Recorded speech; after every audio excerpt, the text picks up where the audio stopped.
know they've been doing a lot of, I think that's where they have recovered the body or whatever they... June 30th, 2011. Macon, Georgia. A body has just been pulled from a trash can behind a law school apartment complex. The woman is unidentified. Local reporters from WGXA flood the scene, looking for anyone who will talk on camera. A neighbor steps forward, calm, cooperative, even emotional. His name is Stephen McDaniel, 25 years old, a law school graduate, the kind of guy nobody suspects. He talks about how kind the missing girl was, how close they were, how he can't imagine who would do something like this. And then the reporter tells him something he wasn't prepared to hear on live television. I mean, she had a door jamb that was sitting right by it, so there was no sign that anyone broke in. I mean, the door was locked when everyone got here. I mean, we just don't know where she is. What about in the parking lot area? I know they've been doing a lot of, I think that's where they have recovered the body or whatever they recovered from there. Body? Had you seen anything there? Had you seen anything there? I mean, we don't know if this is the same person. You know what I mean? Like, they took out a body there earlier. We don't know if it's the same person or not. So that's how we're trying to ask people if they know who lived there. Are you okay, sir? I think I need to sit down. Okay.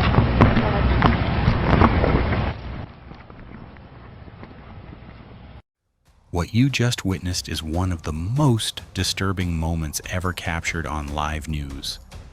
Because the man you see falling apart on camera, that man is the killer. Stephen McDaniel had been obsessing over his neighbor, Lauren Giddings, for months. He had secretly filmed her through her bedroom window. He had broken into her apartment twice before. And on June 26th, 2011, 4 days before this interview, he had entered her apartment one final time. She woke up. He strangled her with his bare hands. He then spent the next day dismembering her body in the bathtub with a hacksaw and discarded the remains in multiple locations across campus. The body just found? Her torso in a trash can directly behind the building where McDaniel himself had just chosen to stand and be interviewed. Police had already flagged McDaniel as a person of interest before the interview even aired. But watching him crumble on live television, hearing him say, "I think I need to sit down," only confirmed what investigators already suspected. He was arrested that same night. 12 hours of interrogation followed, during which he sat in near complete silence, motionless, staring. In 2014, he pleaded guilty to murder and was sentenced to life in prison. He won't be eligible for parole until 2041. To this day, the rest of Lauren's remains have never been found. June 1st, 2018. A rural township in Bradford County, Pennsylvania. A UPS driver spots something in Wyoming Creek, a body. He flags down a passing motorist. They pull the woman from the water and call state police. News crews arrive within hours. Camera operators fan out across the neighborhood, looking for locals who witnessed the commotion. One man stands out. He's friendly, talkative, eager to share his theories. I'm like, what the hell's going on? And now I realize that's what they were actually doing. I had no clue. I think it was kind of a hit and something happened. Something went bad, and this is like a rural area, so they just wanted to plant the body somewhere else besides wherever the hell they were from. I'm guessing like my mother, she would be concerned. Sad to say that that's someone's either daughter, mother, whatever, both, child. His name is Matthew Haverly, 38 years old. He lives directly across the street from where the body was found. On camera, he confidently speculates that the death was a mob hit, that someone from the city used this quiet, rural area to dump a body. He even talks about how worried his mother would be when she heard the news. She would be concerned, he says. Probably a lot of the other neighbors would be concerned. He doesn't know it yet, but a state trooper is watching that interview closely. Something is off. His demeanor, his familiarity with the scene, his chosen theories. Shortly after the cameras stop rolling, investigators uncover evidence directly linking Haverly to the crime. They identify the victim. Her name is Patricia Haverly. She is 60 years old. She is Matthew's mother.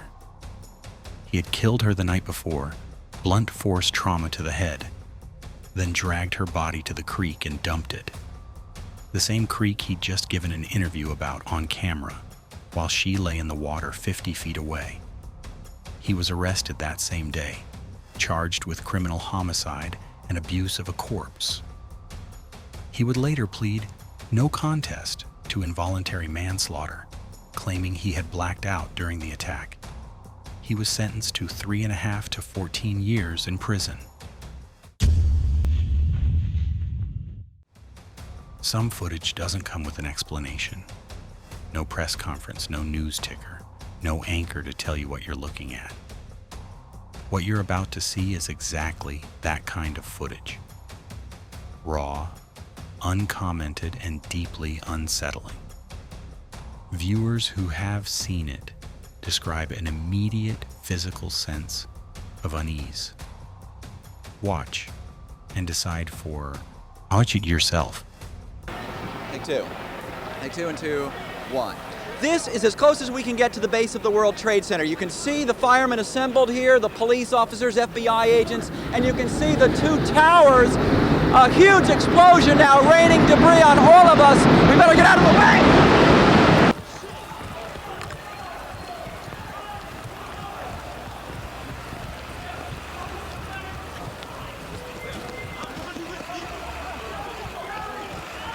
Keep going, let's go!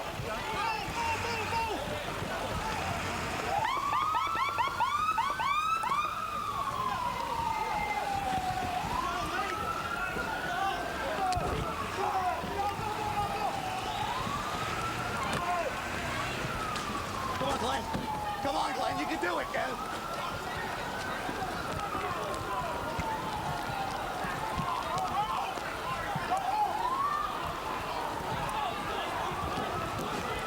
Keep coming, Glenn, come on!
There are moments captured on camera that the human brain isn't quite sure how to process. This is one of them. Whatever the origin of what you just saw, like whether malfunction, intrusion, or something else entirely, it has no confirmed explanation, and it gets stranger. The North Tower. It's waiting.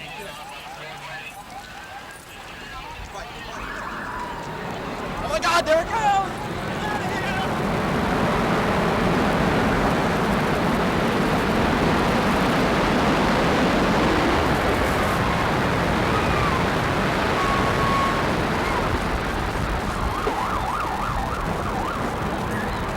Okay! No source, no verified origin, no resolution. Just footage that made it onto a live broadcast and into the nightmares of everyone who saw it. July 29th, 2025. A Tuesday evening in Brazil.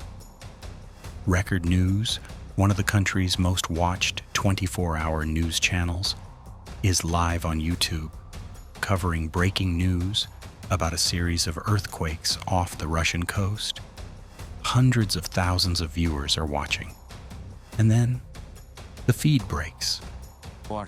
Essa ação aconteceu na noite de ontem. É uma área que reúne algumas das...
No ano passado, 5 pessoas morreram e dezenas ficaram feridas em decorrência das chamas. O governo de Donald Trump está estudando zerar a tarifa para os alimentos que não são produzidos nos Estados Unidos. É o que afirmou hoje o secretário de Comércio dos Estados Unidos, Howard Lutnick, e que citou o café, o cacau, abacaxi e manga quando ele falava sobre esse tema. Apesar disso, a autoridade não falou o café, o cacau, abacaxi e manga quando ele falava sobre esse tema. Apesar disso... What replaces the live news broadcast is not a technical error, it is not dead air, it is a video, deliberate, structured, deeply disturbing. The screen fills with cryptic text messages, strange symbols, a repeated number sequence, 333, 333, 333. And then the visuals begin. Distorted, disembodied human faces, floating, expressionless, slowly morphing, interrupt the news feed in a loop. Phrases flash across the screen. We present a special presentation. You are ill. You will see such pretty things. Internet investigators immediately recognize the content. This was the Wyoming Incident, an internet horror artifact that first surfaced in 2007. Originally framed as a leaked recording of a real broadcast hijacking in Wyoming's Niobrara County. The video quickly became one of the internet's most legendary alternate reality games, a fictional horror project that blurred the line between creepypasta and reality so convincingly that thousands of early viewers believed it was genuine. Reports at the time claimed that prolonged exposure to the video caused headaches, nausea, and hallucinations, supposedly due to infrasonic frequencies embedded in the audio. None of this was ever confirmed. The Wyoming incident was fiction, A controlled, crafted piece of internet horror, abandoned by its creators around 2009. And yet, on July 29, 2025, that same footage appeared live, unannounced, on a major Brazilian news network's YouTube stream in the middle of a real broadcast, while real journalists were on air. Record News confirmed they were investigating whether the intrusion was a technical failure or a deliberate external attack. No further explanation has been officially released. The hackers, if there were hackers, have not been identified. Unlike the Max Headroom Incident, this one was not a lonely broadcast tower in 1987 Chicago. This was a live YouTube stream in 2025, and something got in.